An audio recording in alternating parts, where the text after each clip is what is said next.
L'invité est un homme maison, un confrère. Crispin Chibassou, il est là sur ce plateau. Bonjour. Bonjour, Fabien Loubala. Alors, vous êtes... votre dada, ce sont les questions parlementaires. Oui. Vous êtes accrédité à l'Assemblée nationale. Bien sûr. Pour le compte de Télé 50, justement, il y a un peu d'électricité en l'air du côté du Palais du Peuple, mais on dit que c'est une fausse crise. Les députés nationaux de l'opposition qui sèchent les plénières, qui sont sortis ce jour-là, après la motion incidentielle des Baba Bassoué, alors que les urnes étaient déjà sur l'estrade pour sanctionner positivement ou négativement Chadari et Tamboué Mwamba, eh bien, ils sèchent les plénières. Entre-temps, ils récoltent les motions, plutôt les noms pour déposer une motion de défiance contre quelques membres du gouvernement. Comment expliquer ce contraste? On est en dehors, on ne veut pas rentrer, et on initie des démarches, et on dépose également une motion de défiance. Alors, vous évaluez comment cette ambivalence? Écoutez, Fabien Loubala, tout cela entre dans le compte du jeu démocratique au sein de l'Assemblée nationale. L'Assemblée nationale, comme l'a toujours souhaité le président de l'Assemblée nationale, Aubin Minakou, qui a déclaré l'Assemblée nationale temple de la démocratie, eh bien, c'est un jeu démocratique, c'est normal que les députés puissent exprimer leur droit de pouvoir sortir de la salle s'ils ne sont pas d'accord avec une proposition, une situation qui s'est déroulée au cours d'une plénière. Le président Aubin Minakou a reconnu cela, il reconnaît les droits de l'opposition et pour cela, il a invité le lundi les députés de l'opposition pour échanger autour de la question à la base de la discorde. Justement. La question, c'est quoi? La motion incidentielle. Oui, cette motion des Baba Bassoué qui a stoppé net la démarche de la motion de défiance. Les deux urnes étaient déjà sur l'estrade. Nous tous, on était dans la salle. Alors, cette motion incidentielle, elle fait beaucoup parler d'elle ces derniers temps, jusqu'à même aller à pousser certains députés de l'opposition à réclamer la tête d'Aubin Minakou. Passez-moi l'expression. Une pétition contre lui. Justement, une pétition. Alors, pour dire qu'il a réduit le temple de la démocratie à un cachot de la démocratie. Alors, ce n'est pas ça notre problème. Motion incidentielle, le président de l'Assemblée nationale en appelle à l'arbitrage, on peut le dire ainsi, de la Cour constitutionnelle. Et nous l'avons suivi dans un reportage qui est passé sur nos antennes. Et là, c'est l'élément, c'est le président des groupes parlementaires de la majorité présidentielle qui ont réagi cette fois-ci aux montées en puissance des déclarations de l'opposition qui ne veulent pas retourner dans la salle de congrès. Et cette fois-ci, les présidents de groupes parlementaires ont soutenu la démarche du président de l'Assemblée nationale qui, à son tour, a proposé deux hypothèses aux députés de l'opposition au cours de la réunion qui s'est tenue au Palais du Peuple en son cabinet. Voilà. Alors, nous prenons... D'abord, j'explique le fait. Oui. Le président de l'Assemblée nationale a proposé aux députés de l'opposition pour trouver une voie de sortie par rapport à cette crise. La première hypothèse. En quoi consiste-t-elle? La première hypothèse, le président de l'Assemblée nationale a proposé que la question de la motion incidentielle interprétée par la Cour constitutionnelle puisse être débattue en plénière pour qu'on trouve une voie de sortie, le compromis autour de cette affaire. Deuxième, si on ne se met pas d'accord, eh bien, le président de l'Assemblée nationale a souhaité, cette fois-ci, saisir une fois de plus la Cour constitutionnelle pour qu'elle interprète son arrêt qui est à la base de la discorde. C'est l'élément que nous allons suivre. Justement. Alors, nous suivons et après, nous revenons à cette compréhension des hommes des médias Kédessam. Considérant qu'au cours de la séance plénière de l'Assemblée nationale du vendredi 7 octobre 2007, consacrée à l'examen de motions de défiance dirigées contre deux membres du gouvernement, une frange des honorables députés de l'opposition a délibérément décidé de quitter l'hémicycle et de suspendre sa participation aux travaux parlementaires. Considérant que cette suspension est consécutive aux divergences d'interprétation de l'arrêt rendu sur requête en interprétation des articles 146 et 147 de la Constitution, rappelant qu'au terme de son arrêt, la Cour constitutionnelle a décliné sa compétence concernant l'interprétation des dispositions du règlement intérieur de l'Assemblée nationale et qu'elle a dit que les articles 146 et 147 de la Constitution sont clairs et ne donnent pas lieu à interprétation, qu'enfin, la motion incidentielle n'est pas prévue dans les dispositions constitutionnelles. Puis de cette interprétation, des divergences persistent et risquent de mettre en péril le fonctionnement de notre Chambre législative. Recommandons à l'honorable président de l'Assemblée nationale de saisir à nouveau la Cour constitutionnelle sur pied de l'article 93 in fine de la loi organique susmentionnée en interprétation de son arrêt susvisé du 14 janvier 2015. Rappelons la pertinence de cette question de prescrire l'article 138 de la Constitution qui dispose comme suit en son deuxième alinéa. Les moyens de contrôle de l'Assemblée nationale s'exercent dans les conditions déterminées par le règlement intérieur de la Chambre et donnent lieu, les cas échéants, à la motion de défiance ou de censure, conformément aux articles 146 et 147 de la présente Constitution. Rappelons que, par son arrêt R-Cons 184/TSR du 26 mars 2012, la Cour suprême de justice, faisant office de la Cour constitutionnelle, avait déclaré les 10 règlements intérieurs conformes à la Constitution. Constatons que la suspension de la participation aux travaux de l'Assemblée nationale par les députés de l'opposition est dictée par l'objectif d'empêcher l'Assemblée nationale d'adopter les lois essentielles au parachèvement du processus électoral en vue de la réalisation de leur agenda consistant à accéder au pouvoir par des voies non démocratiques. 5. Dénonçons par ailleurs que la plupart des députés inscrits dans cette démarche ont toujours brillé par leur absence injustifiée et non autorisée par les sessions parlementaires, qu'en conséquence, réitérons l'option levée par l'Assemblée nationale de procéder à l'invalidation des députés concernés conformément aux articles 110.6 de la Constitution et article 85.6 du règlement intérieur. Une longue déclaration. Bien sûr. Alors, c'est sérieux, on comprend. Ben, c'est sérieux, on comprend. Apparemment, c'est comme si la Cour constitutionnelle a joué au Ponce Pilate.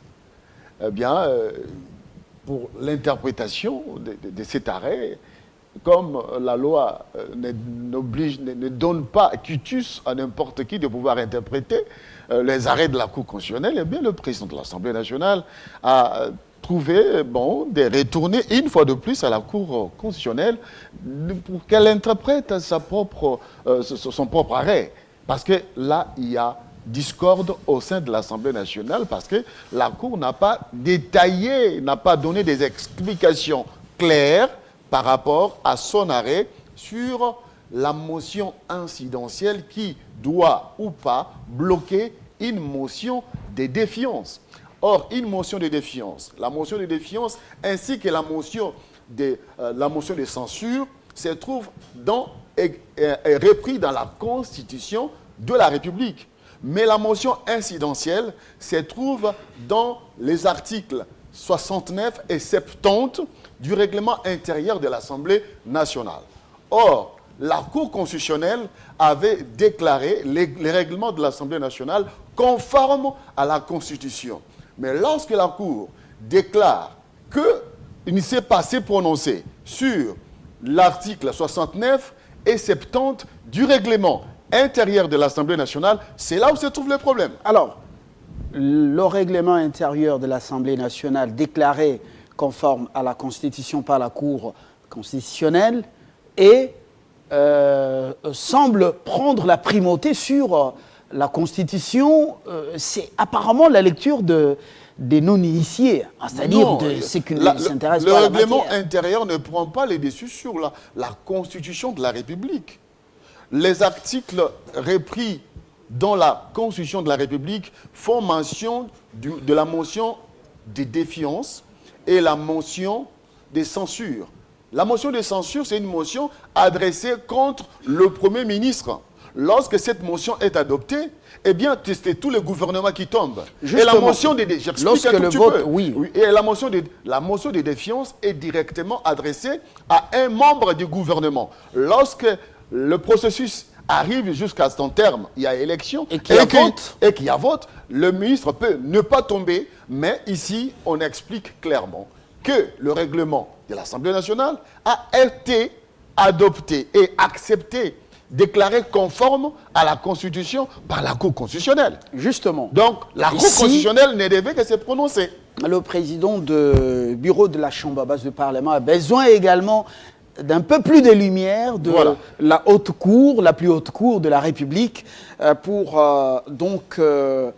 aider les élus du peuple. Bien sûr. Alors, à ce niveau, pourquoi ça pose problème seulement maintenant et à ce stade, alors que on a vu que cette Chambre basse du Parlement a quand même bien cheminé jusque-là.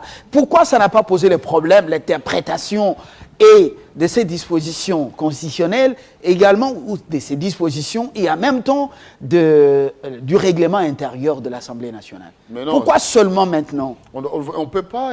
Parce qu'on a besoin que des têtes tombent. C'est trop facile. Non, mais moi je pose des questions comme un commun des mortels aussi. C'est trop simpliste pour dire pourquoi ça arrive maintenant. Oui, pourquoi seulement maintenant? C'est réglementaire. Un député a les droits d'interpeller, ça s'appelle contrôle parlementaire. Le contrôle parlementaire, ce n'est pas la première fois. Chaque mercredi, même vendredi, et il a été intensifié depuis que Nina Koueta est au perchoir. Nous risquons d'orienter mal l'opinion publique. Non, je pose une question comme le commun des mortels peut également se la poser. Je vous réponds. Pourquoi maintenant ça pose problème? Ça ne pose pas problème. Les motions incidentielles ont également stoppé net de telles démarches dans le passé, durant d'autres sessions parlementaires. Oui, c'est dans les soucis de l'équité qu'à son temps, le président de l'Assemblée nationale, vu que les motions incidentielles étaient toujours à la base de la discorde au niveau de la Chambre basse du Parlement congolais, il avait pris l'initiative de saisir la Cour constitutionnelle pour qu'elle interprète si une motion incidentielle pouvait ou pas bloquer une motion de défiance ou une motion de censure. C'est pourquoi la Cour s'est exprimée. Et l'arrêt de la Cour semble être ambigu, semble être flou. Heureusement que vous dites « semble être ». Nous n'allons pas. Mais au début, vous avez dit la Cour assemblée lavait les mains comme Ponce Pilate. Je dis semble jouer au Ponce Pilate. Oui, alors, pour dire, c'est à vous de décider du sort de Jésus et de Barnabas. Voilà. Oui. À ce de Barabbas plutôt. À ce stade, eh bien, l'Assemblée nationale se trouve dans une sorte de discorde entre les députés de la majorité et les députés de l'opposition. Chacun campe sur sa position. Non, une motion incidentielle ne peut pas bloquer une motion de défiance. Et la majorité dit une motion de défiance mal dirigée, mal orientée, et avec des défauts avérés. Est-ce que cette motion doit nécessairement passer parce que ça doit passer? C'est ça, le problème. Je reviens à ma préoccupation de tout à l'heure. Vous me connaissez un peu têtu. Le président de l'Assemblée nationale, l'arbitre par excellence, au cœur de ce temple des démocraties, passe la motion incidentielle au vote. Et le vote, à l'issue de ce vote, oui, la motion des défiances contre Chadari et contre Tambo Mwamba, eh bien, cette motion est stoppée net, ou ces deux motions. Oui. C'est ça le spectacle auquel on a assisté ce jour-là. Mais pourquoi en appeler maintenant à la Cour constitutionnelle après avoir pris la décision? Et pourtant, il fallait peut-être suspendre la séance, en appeler à la Cour pour revenir continuer la procédure. Pourquoi? Non, vous n'êtes pas dans les justes coutumes parlementaires, Fabien. Je ne suis pas là, mais je pose des questions comme les questions que le monde, c'est-à-dire le commun des mortels se pose.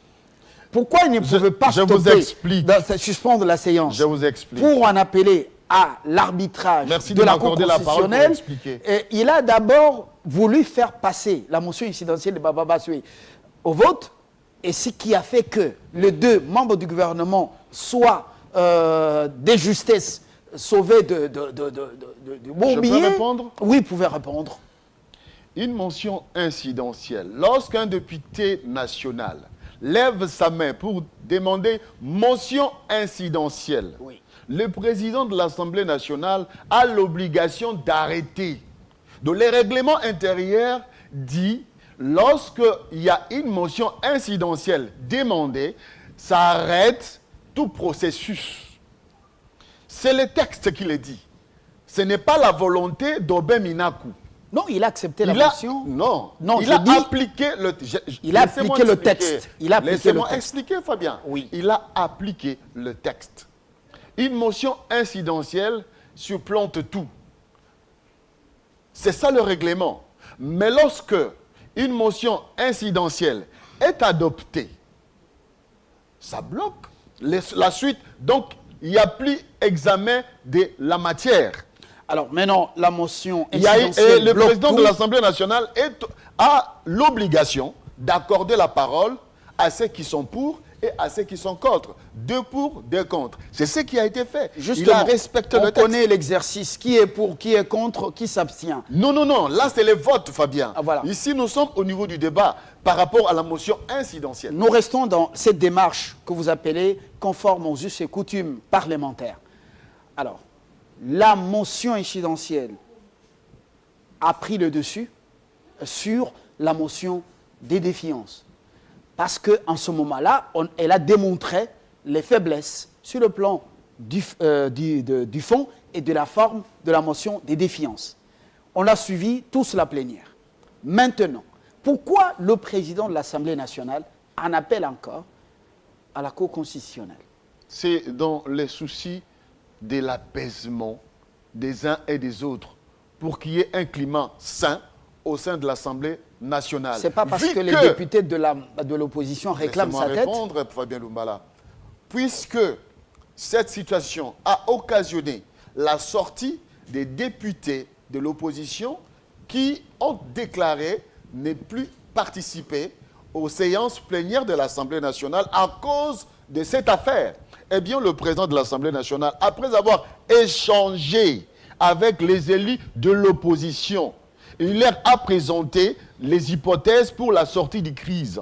Mais cela n'a pas été entendu favorablement par les députés de l'opposition. C'est pourquoi il se propose, et cette fois-ci, de saisir une fois de plus la Cour constitutionnelle pour que la Cour puisse interpréter une fois de plus son arrêt. C'est réglementaire. Et la Cour va-t-elle le faire en des termes simples, je dirais en français facile, ou ce sera toujours dans le même style pittoresque, donc Le juriste conforme au langage. En journalisme, nous avons l'écriture journalistique et les Justement, juristes ont leur écriture. Donc, je ne peux pas me mettre à la place la du juriste Cour, pour répondre à la cette question. Cour va-t-elle se répéter? La Cour va-t-elle se répéter? La Cour va-t-elle réellement répondre à ces demandes?